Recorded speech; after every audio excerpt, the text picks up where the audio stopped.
अगर हम अमेरिका को इंडिया में दूध बेचना अलाउ कर दें। तो एसबीआई की एक रिपोर्ट के हिसाब से अमेरिकन कंपनी सिर्फ 32 रुपए पर लीटर में ही दूध बेचने की कैपेबिलिटीज रखती हैं। सारा पॉइंट ये है कि ये कभी समाधान था ही नहीं कि अमेरिका नाराज हुआ तो चाइना में घुस जाओ, चाइना नाराज हुआ तो अमेरिका में घुस जाओ। ट्रंप ने बोला कि इंडिया रशिया से ऑयल खरीद के रशिया को पैसे देकर और ज्यादा मजबूत बना रहा है और इनडायरेक्टली रशिया यूक्रेन वॉर में रशिया को जिताने के लिए फंड कर रहा है।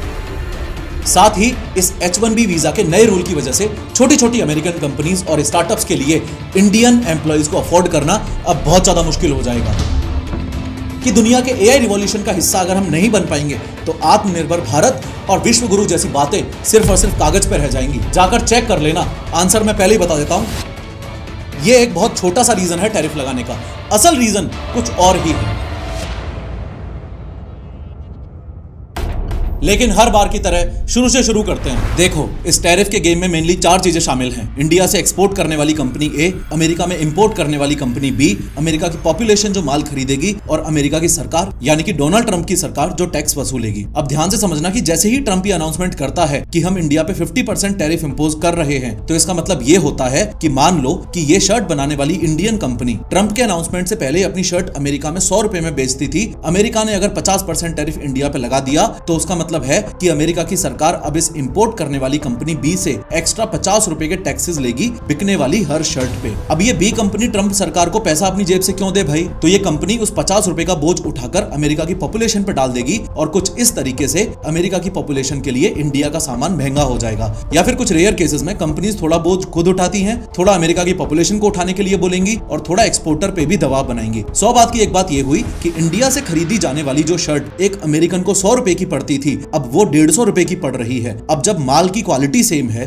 और सिर्फ रुपए उस शर्ट पे बढ़ गए हैं, तो अमेरिका की पॉपुलेशन इस शर्ट को खरीदने में कम इंटरेस्ट दिखाएगी और अपने खुद के ही देश की किसी और कंपनी से सस्ते में शर्ट खरीदना चाहेगी। और जब इंडियन कंपनी ए की शर्ट्स बिकना बहुत कम हो जाएंगी, तो ऑब्वियसली इंडिया को एज अ कंट्री फाइनेंशियल नुकसान होने लगेगा, क्योंकि अब वो कंपनी अमेरिका से बहुत कम पैसे कमा के देश में ला पा रही है। अब यहाँ 2 बातें हैं। एक तो आपको यह समझ आ गया कि टैरिफ एग्जैक्टली कहते किसे हैं, साथ ही आपको यह भी समझ आ जाना चाहिए कि अमेरिका इंडिया पे या चाइना अमेरिका पे या फिर कोई भी एक देश दूसरे देश पर टैरिफ लगाता ही क्यों है। एग्जैक्ट रीजन टैरिफ इंपोज करने का होता क्या है? तो मेनली टैरिफ इंपोज करने के 3 रीजंस होते हैं। सबसे पहला रीजन है प्रोटेक्शन। अभी शर्ट वाले एग्जांपल से ही देखा ना आपने कि विदेशी माल को अगर महंगा कर दिया जाए तो लोग सेम क्वालिटी का माल सस्ते में खरीदने के लिए खुद के देश की कंपनीज की तरफ मुड़ने लग जाते हैं। तो अपनी डोमेस्टिक इंडस्ट्रीज को फॉरेन कंट्रीज के चीप माल से बचाने के लिए टैरिफ लगाया जा सकता है। दूसरा रीजन है रेवेन्यू। टैरिफ एक प्रकार का टैक्स ही तो है, इंपोर्ट टैक्स। और ये बात तुम अच्छे से जानते ही हो कि टैक्स सरकार के लिए कमाई का जरिया होता है ताकि देश चल सके। तो टैरिफ किसी भी देश की सरकार की ओवरऑल कमाई को बढ़ाने के लिए भी लगाया जा सकता है। और तीसरा और इंपॉर्टेंट रीजन है पनिशमेंट। और ये तीसरा वाला रीजन ही मेन रीजन बताया गया था ट्रंप सरकार के द्वारा, जब पिछले महीने अगस्त में ट्रंप ने इंडिया पे पहले तो 25% का टैरिफ इंपोज कर दिया और उसके बाद फिर से 27 अगस्त को 25% का एडिशनल टैरिफ और इंपोज कर दिया, यानी कि टोटल 50% टैरिफ फिलहाल अमेरिका ने इंडिया पे थोप रखा है। ट्रंप ने जब इंडिया पे टैरिफ इंपोज किए तो मेनली 2 कारण बताए थे, जिसमें से एक कारण पनिशमेंट वाले एंगल से था। सबसे पहला कारण तो ट्रंप ने यह दिया कि बिजनेस कर करके इंडिया जो अमेरिका से फायदा उठा पा रहा है, वो फायदा अमेरिका इन रिटर्न इंडिया से नहीं उठा पाता। और ये बात कुछ हद तक सही भी है, क्योंकि इंडिया का यूएस के साथ साल 2025 में ट्रेड सरप्लस रफली 40 बिलियन यूएस डॉलर्स के आसपास है। ट्रेड सरप्लस को ऐसे समझो कि इंडिया अपना जितने डॉलर्स का माल अमेरिका को एक्सपोर्ट कर रहा है वो ज्यादा है और अमेरिका से जितने डॉलर का माल खुद के देश में इंपोर्ट कर रहा है वो कम है, जो कि किसी भी देश के लिए गुड न्यूज होती है। ये था पहला कारण। अब दूसरा कारण ट्रंप ने इंडिया पे टैरिफ इंपोज करने का ये बताया कि वो इंडिया को पनिश करना चाहता है इस बात के लिए कि इंडिया रशिया से ऑयल खरीदता है। ट्रंप ने बोला कि इंडिया रशिया से ऑयल खरीद के रशिया को पैसे देकर और ज्यादा मजबूत बना रहा है और इनडायरेक्टली रशिया यूक्रेन वॉर में रशिया को जिताने के लिए फंड कर रहा है। लेकिन ट्रंप का ये पनिशमेंट वाला लॉजिक काफी हद तक फालतू सा है।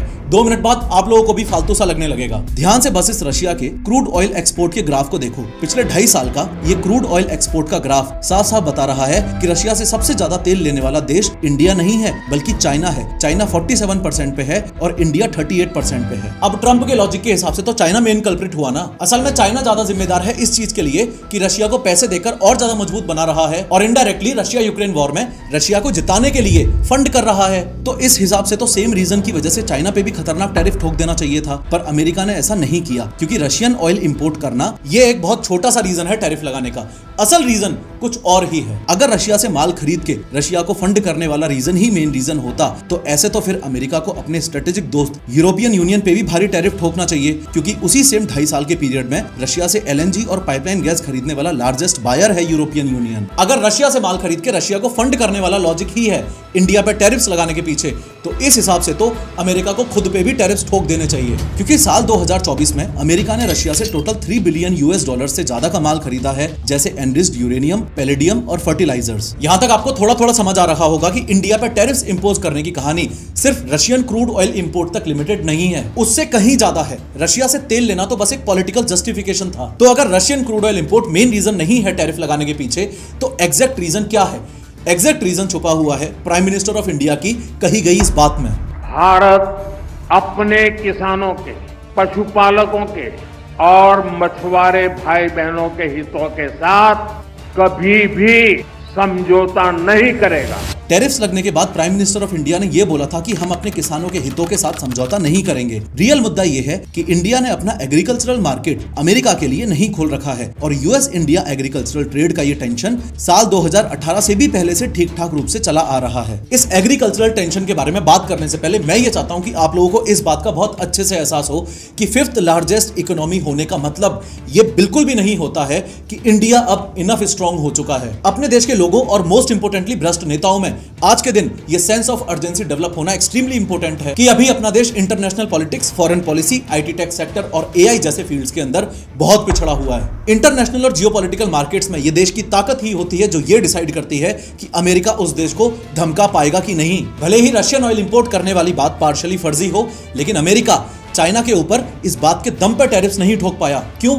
क्योंकि चाइना अपनी औकात पर दिन पे दिन काम कर रहा है। अमेरिका इंडिया को रशियन ऑयल खरीदने की वजह से टारगेट कर रहा है ताकि 2 प्रेशर बना सके, एक तो रशियन वॉर के खिलाफ और दूसरा ये ताकि इंडिया अपना एग्रीकल्चरल मार्केट ओपन करे। लेकिन चाइना को इक्वली धमका सके ये अमेरिका की औकात नहीं, क्योंकि चाइना की इकोनॉमी और ग्लोबल ऑयल मार्केट्स में भारी प्रेजेंस है। मोर इंपोर्टेंटली चाइना ने समय रहते अपने देश में एआई इंफ्रास्ट्रक्चर पर बहुत जम के काम कर लिया है। चाइनीज यूथ को एआई की इंपॉर्टेंस बताना, चाइनीज कंपनीज को एआई इनोवेशन की तरफ मोटिवेट करना, ये सारी चीजें वो लोग समय रहते कर चुके हैं। ये देश की ताकत आर्टिफिशियल इंटेलिजेंस, पॉलिटिक्स और इकोनॉमिक फैक्टर्स का खेल है जो इंडिया और चाइना इन दोनों देशों के लिए अमेरिका की अलग अलग अप्रोच दिखा रहा है। आज के दिन मजबूत भारत बनाने के लिए बहुत ज्यादा जरूरी है कि अपने देश में यंग इंडियंस भी आर्टिफिशियल इंटेलिजेंस से जुड़े हुए कोर्सेज, प्रोग्रामिंग और डेटा साइंस के फील्ड में खुद को हाईली स्किल्ड बनाएं। और ऐसा करने में Scaler.com आपकी सबसे ज्यादा मदद करेगा। स्केलर इंडिया का एक ऑनलाइन टेक एजुकेशन प्लेटफॉर्म है जो आपको डेटा साइंस और सॉफ्टवेयर रोल्स के लिए तैयार करता है। इंस्ट्रक्टर्स के रूप में आपको सिखाने के लिए स्केलर पे मिलेंगे industry experts from top notch companies और उनसे वन-ऑन-वन मेंटरशिप। स्केलर आपको unlimited AI powered mock interviews करने का ऑप्शन देता है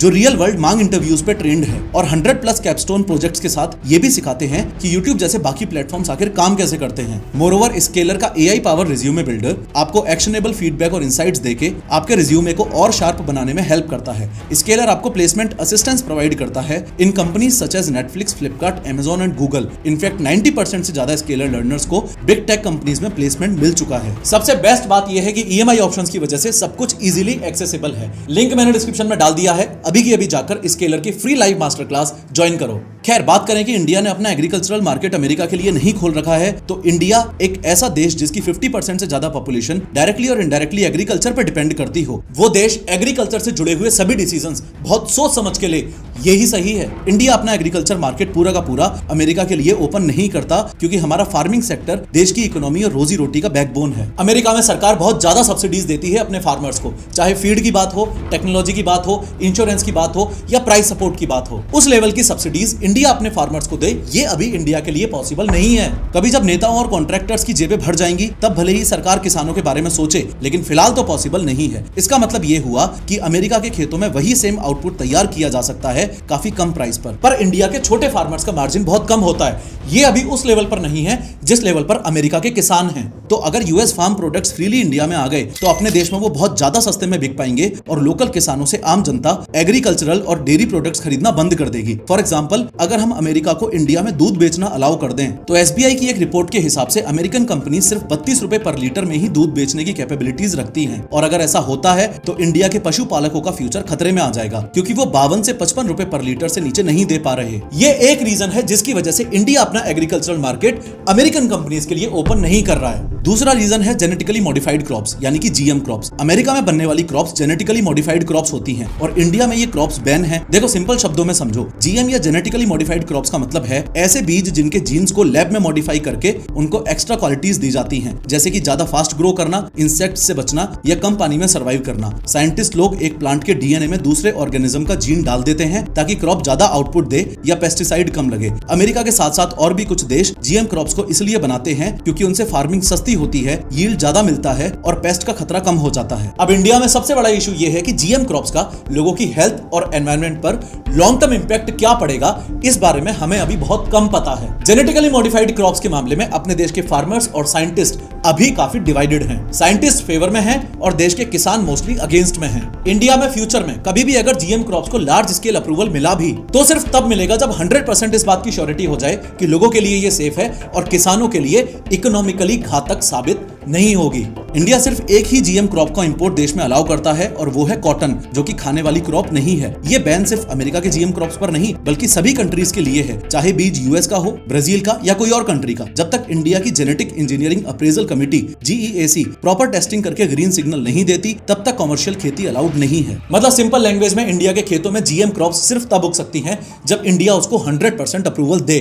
चाहे वो अमेरिका बनाए या जापान। लेकिन इसके बाद भी मोस्ट इंपोर्टेंट सवाल यहाँ पे ये रह जाता है कि अगर मान लो सरकार ने अप्रूवल दे भी दिया तो ऐसा जरूरी थोड़ी है कि जनता रिजेक्ट नहीं कर सकती। अप्रूवल होने के बाद भी अगर जीएम क्रॉप को इंडियन पॉपुलेशन ने रिजेक्ट कर दिया तो अभी हाल ही में हुई एससीओ मीट में रशिया, चाइना और इंडिया के प्राइम मिनिस्टर और प्रेसिडेंट्स के मिलने के बाद ट्रंप ने इंडिया की तरफ काफी नरमाई दिखाई है, जैसे पीएम मोदी के बर्थडे पर उनको विश करना, इंडिया और अमेरिका के बीच टैरिफ्स की बातचीत चालू रखने की पहल करना, एक्सेट्रा एक्सेट्रा। लेकिन इस सब का कनेक्शन अचानक से इंडिया में हाल ही में इंप्लीमेंट हुए E20 फ्यूल की तरफ जाता हुआ दिख रहा है। United States secretary of commerce Howard Lutnick ने हाल ही में यह बयान दिया है कि इंडिया हमसे कॉर्न क्यों नहीं खरीदता। उसने ये सारी बातें तो बोली ही कि इंडिया का ट्रेड एक तरफा है, इंडिया की ट्रेड पॉलिसी खराब है, वो बस अपना अपना फायदा देखते हैं एक्सेट्रा। लेकिन एग्रीकल्चरल मार्केट इंडिया ने जो ओपन नहीं कर रखा उसमें ल्यूटनिक ने किसी और क्रॉप को नहीं बल्कि कॉर्न को ही स्पेसिफिकली टारगेट किया है। इसके दो मेन रीजंस हैं। एक कारण तो यह है कि चाइना जो अमेरिका से कॉर्न खरीदता था उसने अब अमेरिका से कॉर्न खरीदना काफी कम कर दिया है और अमेरिका अपने कॉर्न के लिए अब नया मार्केट ढूंढ रहा है। इसके अलावा दूसरा बड़ा कारण जो आगे जाके शायद सच निकले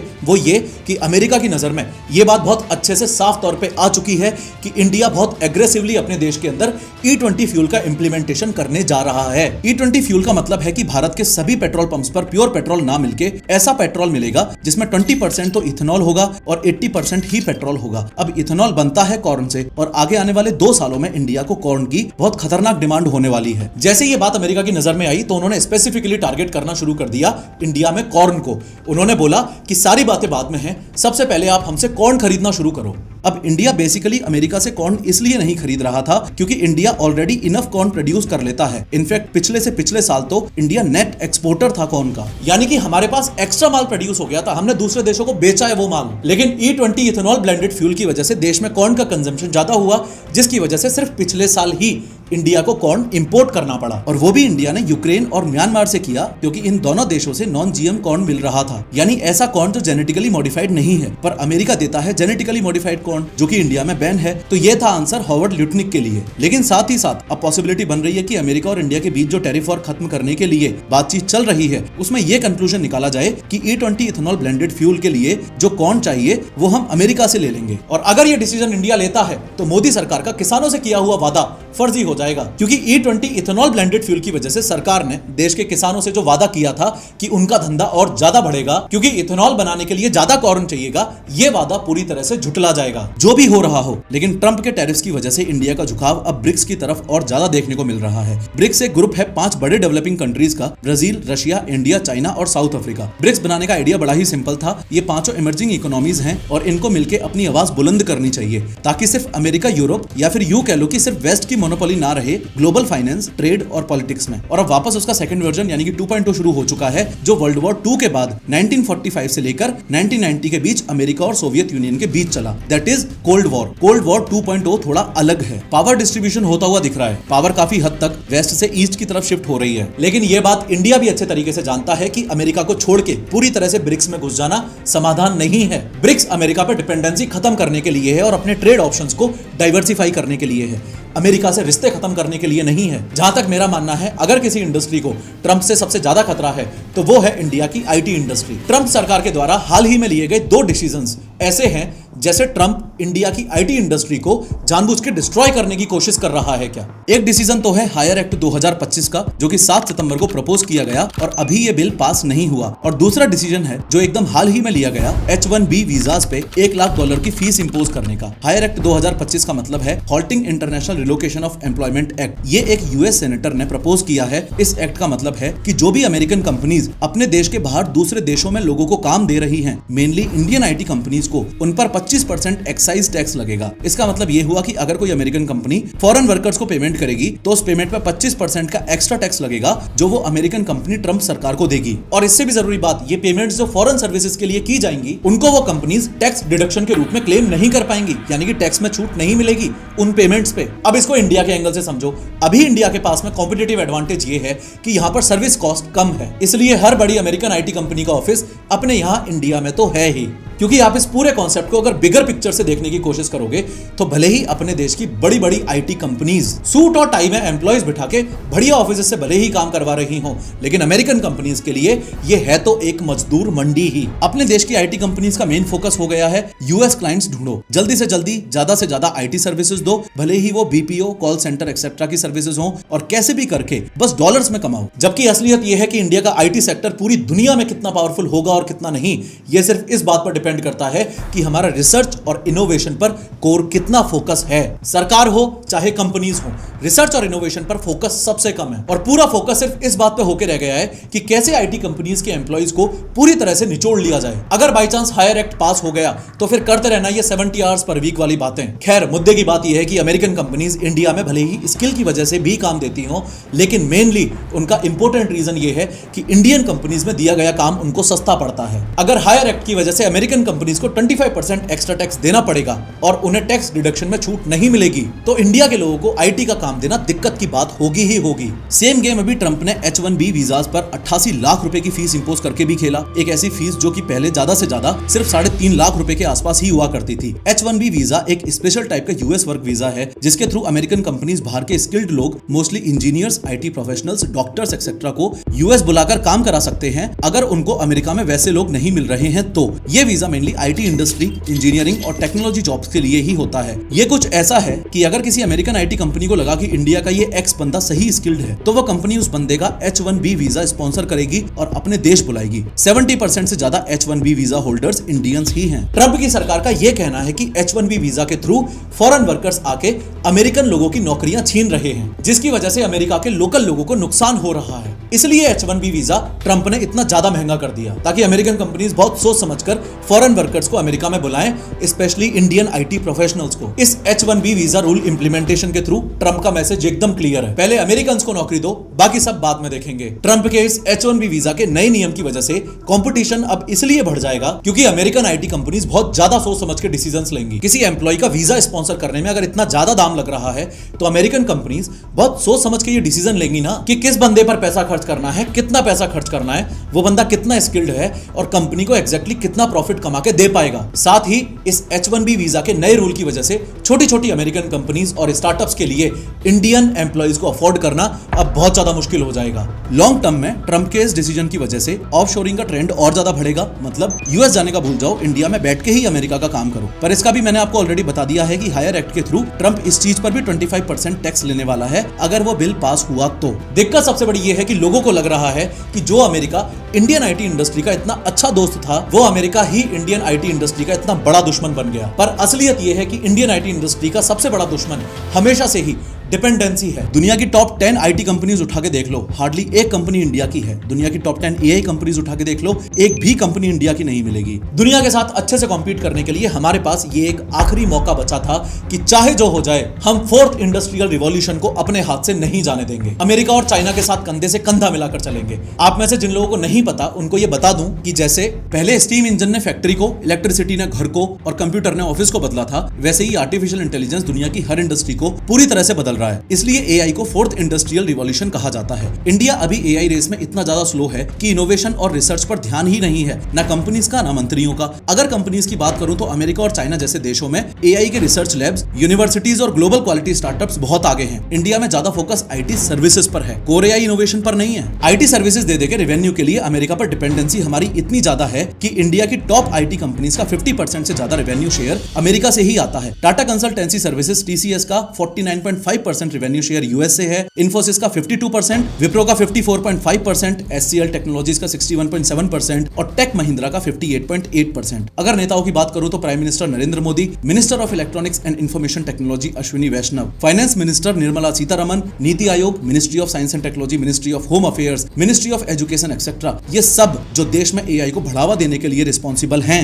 इनकी पास्ट स्पीचेस और प्रेस कॉन्फ्रेंसेस उठा के देखो और ये चेक करो कि कितनी बार इन लोगों ने पिन पॉइंट करते हुए देशवासियों को फोर्थ इंडस्ट्रियल रिवॉल्यूशन या फिर एआई की इंपोर्टेंस बताई है। कितनी बार इन लोगों ने मीडिया के सामने आके इंडियंस को ये वार्निंग दी है कि दुनिया के एआई रिवॉल्यूशन का हिस्सा अगर हम नहीं बन पाएंगे तो आत्मनिर्भर भारत और विश्व गुरु जैसी बातें सिर्फ और सिर्फ कागज पर रह जाएंगी। जाकर चेक कर लेना, आंसर मैं पहले ही बता देता हूं, ना के बराबर। जो सभी देश एआई के फील्ड में आज के टाइम पे लीड कर रहे हैं, वो सभी के सभी देश एआई के रिसर्च और इनोवेशन में बिलियंस ऑफ डॉलर्स का इन्वेस्टमेंट कर रहे हैं। लेकिन यहां अपने देश में सरकार और प्राइवेट कंपनीज दोनों ही एआई के मामले में कछुए की चाल चल रहे हैं। इंडिया में जल्दी से नई टेक्नोलॉजी एक्सपेरिमेंट और लॉन्च करने का कल्चर अभी बहुत कम है। रिस्क लेने के लिए माइंडसेट बहुत ज्यादा कंजर्वेटिव है और स्टार्टअप फंडिंग के पीछे माइंडसेट कंपनी की वैल्यूएशन बढ़ाकर समय पर एग्जिट मारने वाला हो गया है। कंपनी ओनर्स को हर वक्त ये लग रहा है कि कब न्यूज वेबसाइट्स में छपवा दूं कि अब मेरी कंपनी यूनिकॉर्न हो गई है या फिर उसकी वैल्यूएशन $1 मिलियन में हो गई है। जियोपॉलिटिक्स में ना ही तो परमानेंट दुश्मन होता है और ना ही परमानेंट दोस्त। अगर कुछ परमानेंट होता है तो वो होता है बस फायदा। अपने खुद के देश को फायदा कहां से ज्यादा हो रहा है ये समझना होता है बस। ये बस एक टेम्परेरी सी लहर है जिसमें आपको ये लग रहा है कि इंडिया और अमेरिका की दुश्मनी हो गई है और एससीओ मीट की वजह से इंडिया और चाइना की दोस्ती हो गई है। जबकि असलियत ये है कि चाइना भी उतना ही हरामी है जितना अमेरिका। चाइना हमेशा से इंडिया के साथ धोखा करता आया है। पास्ट में 1950 में इंडिया ने चाइना को यूएन में सपोर्ट किया, पर चाइना ने तिब्बत को जबरदस्ती अपने अंडर ले लिया। इंडिया सोचता था तिब्बत एक फ्रेंडली बफर बनेगा, पर चाइना ने धोखा दे दिया। हम यहाँ हिंदी चीनी भाई भाई बोलते रहे और चाइना ने चुपके से लद्दाख के अक्साई चीन में अपना रोड बना लिया। 1962 इंडो चाइना वॉर ही ले लो, पंचशील वाली दोस्ती के बाद भी चाइना ने अचानक से अटैक कर दिया। इंडिया को बड़ा नुकसान हुआ। अक्साई चीन अभी भी उनके पास है एंड मोस्ट इंपोर्टेंटली चाइना हमेशा पाकिस्तान को न्यूक्लियर टेक, मिसाइल्स और यूएन में कवर देता है। इनडायरेक्टली इंडिया के अगेंस्ट गेम खेलता है। सारा पॉइंट ये है कि ये कभी समाधान था ही नहीं कि अमेरिका नाराज हुआ तो चाइना में घुस जाओ, चाइना नाराज हुआ तो अमेरिका में घुस जाओ। इस बात में कोई दौराय नहीं है कि कोई भी देश इतना आत्मनिर्भर नहीं बन सकता कि उसको दूसरे देशों के साथ में ट्रेड ही ना करना पड़े। इंटरनेशनल रिलेशंस और जियोपॉलिटिक्स में सभी देशों के साथ संबंध अच्छे होने चाहिए, पर हाँ ये बात भी सच है कि कोई भी देश इतना आत्मनिर्भर जरूर बन सकता है कि अमेरिका आपके खिलाफ ऐसे कदम ना उठा पाए जैसे ट्रंप इंडिया के खिलाफ उठा रहा है। अगर इसका कोई ठोस समाधान है तो वो सिर्फ ये कि इंडिया को आत्मनिर्भर बनना पड़ेगा। मैं उस वाले आत्मनिर्भर भारत की बात नहीं कर रहा जो तुम्हें मीडिया में सुनने को मिलता है, क्योंकि उस पर तो अभी बहुत काम करने की जरूरत है, बल्कि मैं उस दमदार वाले आत्मनिर्भर भारत की बात कर रहा हूं जिसके बाद अमेरिका फ्यूचर में इंडिया के खिलाफ कोई भी डिसीजन लेने से पहले 100 बार सोचेगा। देश की हर आईआईटी में कंप्यूटर साइंस लेने वाला टॉप टैलेंट बस अमेरिका जाकर काम करना चाहता है, क्योंकि अमेरिका में अपॉर्चुनिटी और पैसा ही इतना ज्यादा है। समय के साथ हमें अपने देश में वो सेम अपॉर्चुनिटीज और पैसा इन टैलेंट्स को देना पड़ेगा, तब जाके ब्रेन ड्रेन पर टॉन्ट मारते हुए ये जो कहावत बोली जाती है ना कि पढ़ेगा इंडिया तभी तो बढ़ेगा अमेरिका, इस कहावत पर रोक लग पाएगी। देश को एग्रीकल्चर 2.0 की सख्त जरूरत है। किसान को सिर्फ अन्नदाता की तरह देखना बंद करना पड़ेगा और उन्हें टेक और डेटा का किंग बनाना पड़ेगा। जब मेड इन इंडिया से आगे बढ़कर इन्वेंटेड इन इंडिया का टैग लगेगा तब दुनिया हमारे ब्लूप्रिंट्स को कॉपी करना शुरू करेगी। देश को एजुकेटेड और स्किल्ड यूथ की जरूरत है। सिस्टम पूरा इस तरीके से डिजाइन करना पड़ेगा कि हर बंदे के हाथ में स्किल हो, सिर्फ डिग्री नहीं। और सही मायने में यह सब कब संभव होगा? यह सब सिर्फ तब संभव होगा जब देश के लोगों के दिलों में नेताओं के लिए इज्जत होगी। नेता जो बोलेगा लोग वो सुनेंगे, नेता जो बोलेगा लोग वो करेंगे, क्योंकि आम आदमी तो बस एक सिस्टम का पार्ट है। असल में पूरा का पूरा सिस्टम तो मिनिस्ट्रीज के पास है ना। बहुत ताकत है इस देश के लोगों में, बस वो सही तरीके से इस देश के लिए इस्तेमाल नहीं हो पा रही है। अगर ताकत ना होती तो इंडियंस इतनी बड़ी बड़ी पोजीशंस पर बैठकर ग्लोबल टेक जायंट्स को ना चला रहे होते। ट्रंप भी तो सभी देशों के खिलाफ जाकर इतने बड़े बड़े डिसीजंस ले रहा है सिर्फ इसलिए ताकि वो अमेरिका को फिर से मैन्युफैक्चरिंग पावर हाउस बना सके, सिर्फ इसलिए ताकि अमेरिकन ही अमेरिका में ज्यादा से ज्यादा नौकरियां करें, ताकि उस देश की डिपेंडेंसी बाकी देशों पर कम हो सके। तो बस अब इंतजार इस चीज का है कि अपने देश के नेता भी ये धर्म और हिंदू मुस्लिम वाली राजनीति से थोड़ा सा हटके कब रिसर्च, इनोवेशन, आर्टिफिशियल इंटेलिजेंस और इंडिया की दूसरे देशों पर डिपेंडेंसी की बात पॉइंट टू पॉइंट जनता के सामने आके करेंगे। लेकिन एक बात इसमें समझने वाली यह भी है कि अमेरिका के स्ट्रिक्ट वीजा रूल्स की वजह से हमारे देश के यंग लोगों को यहीं पर यानी हमारे ही देश में ज्यादा एक्सपोजर मिलेगा, जिससे उनका करियर और फास्ट ग्रो करेगा। बस जरूरत है अच्छी स्किल्स की, और स्केलर आपको स्किल्स में माहिर कर सकता है। फिर से याद दिला दूं, लिंक मैंने डिस्क्रिप्शन में दे दिया है, अभी जाकर free live master class join करो। खैर, इस वीडियो पे क्लिक करके ध्यान से समझो कि इस देश की सड़कों में बने हुए गड्ढे नहीं, गड्ढों में बनी हुई सड़कें कैसे लोगों की जान ले रही हैं।